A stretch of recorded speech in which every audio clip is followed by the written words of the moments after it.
Let's be real for a second. The term Chinese food is a massive, massive oversimplification. I mean, it's kind of like calling all European food just European food.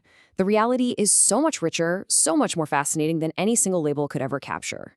And today, we're going to pull back the curtain on one of its most celebrated and frankly most misunderstood chapters. So go ahead. What pops into your head? Is it sweet and sour pork? Maybe some beef and broccoli? Fortune cookies? And look, those dishes have their own story for sure. But they represent a tiny and often heavily westernized sliver of a truly vast culinary universe. The popular image? Well, it's really just the tip of the iceberg. You see, China's culinary landscape is traditionally divided into what are known as the 8 great traditions, and each one is completely shaped by its own unique geography, climate, and culture. We're talking about a spectrum that goes from the fiery, numbing heat of Sichuan cuisine all the way to the delicate, refined elegance of Jiangsu. But today we're zeroing in on one of the most famous and widely spread styles on the entire planet, Cantonese, also known as Yu cuisine. So here's our game plan. First, we're going way beyond the takeout box to understand its core philosophy, this quest for freshness. Then we'll get into the chef's craft, mastering fire and steam. After that, we'll meet some icons of the table, the famous stuff. Then we'll see how it went global, and finally, we'll wrap it all up with the key takeaways. Sound good? Let's go. Okay, so if there's one thing you need to grasp about Cantonese cooking, it's this. It is all about the ingredient. The chef's job isn't to transform something into a brand new flavor. Nope, it's to elevate what's already there to make it the best version of itself. This entire philosophy is perfectly captured in one essential phrase, yuan ji yuan wei. It literally means preserving the original juice and original taste. So in a Cantonese kitchen, to overcook a beautiful piece of fish or to drown fresh vegetables in a heavy sauce, that's not just a simple mistake. It's basically a culinary sin. The goal is always to highlight, never to hide. And listen, this is not some new idea. The prestige of this region's food is deeply, deeply rooted in Chinese culture. Even Sun Yat-sen, the father of modern China and a Guangdong native himself, famously said, "For food, look to Guangzhou." I mean, a single quote like that from a figure that huge, it pretty much cemented its reputation as a national culinary treasure. So you might be wondering, why did this philosophy develop here, of all places? Well, it didn't happen in a vacuum. It's a direct result of the region's geography. You've got Guangdong's subtropical climate, which means a year-round bounty of incredible produce. Its location on the Pearl River Delta means a seemingly endless supply of fresh seafood. And its long history as a major port on the maritime Silk Road made it this amazing crossroads for ingredients and ideas. It all came together to create this uniquely vibrant food culture. So, how exactly do you achieve that original taste? Well, it all comes down to a mastery of temperature and technique. Cantonese chefs are legendary for their precise control over heat, and they use 2 totally contrasting methods to achieve perfection. On one hand, you have the intense, explosive, almost violent energy of stir-frying, what you could call the energy of fire. And on the other hand, you have the gentle, controlled embrace of water with steaming. One is all about speed and ferocious heat, while the other is probably the least intrusive cooking method there is, designed to preserve every single delicate nuance of the food. Now, this brings us to a concept that's almost mythical in Cantonese cooking, wok hei.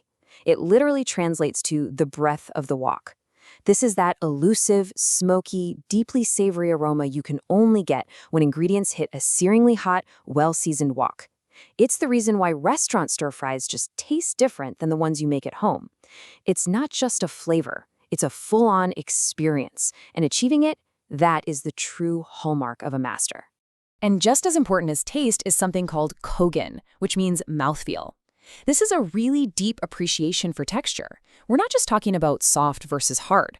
No, it's about the specific, satisfying snap of a perfectly cooked shrimp, a texture they call shuang, or that springy, almost elastic rebound fresh noodles known as ton ya.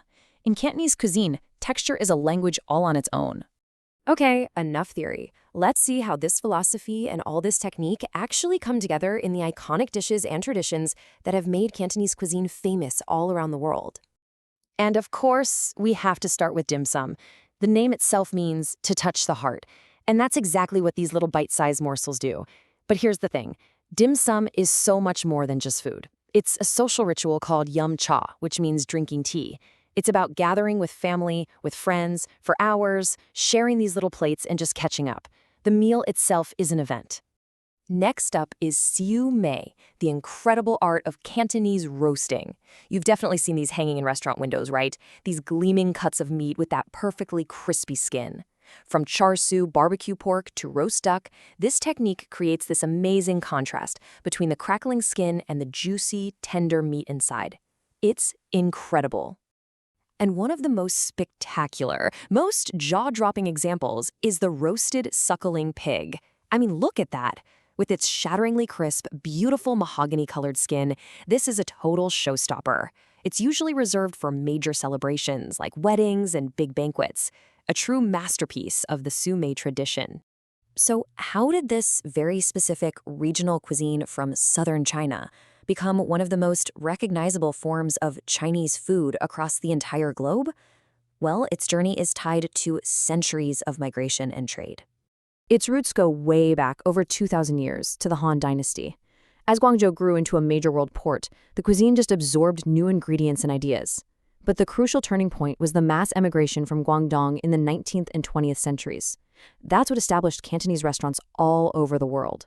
Then, jump ahead to the 70s and 80s, and you have chefs in Hong Kong creating Nouvelle Cantonese, a refined, lighter style that seriously boosted its international prestige. But this global journey also led to a lot of adaptation, and that created a really clear difference between authentic Cantonese food and a lot of the westernized versions. In traditional Cantonese cooking, sauces are light and enhancing. They're not heavy and syrupy. The goal isn't to mask flavor with a ton of sugar. And while stir-frying is absolutely essential, so is delicate steaming, a technique you see way less often in takeout menus that tend to favor deep-frying everything. Okay, we have covered a lot of ground. So, what are the key things you should really remember about the art of Cantonese cooking? First, it all starts with the philosophy, Yunzi Yunwei.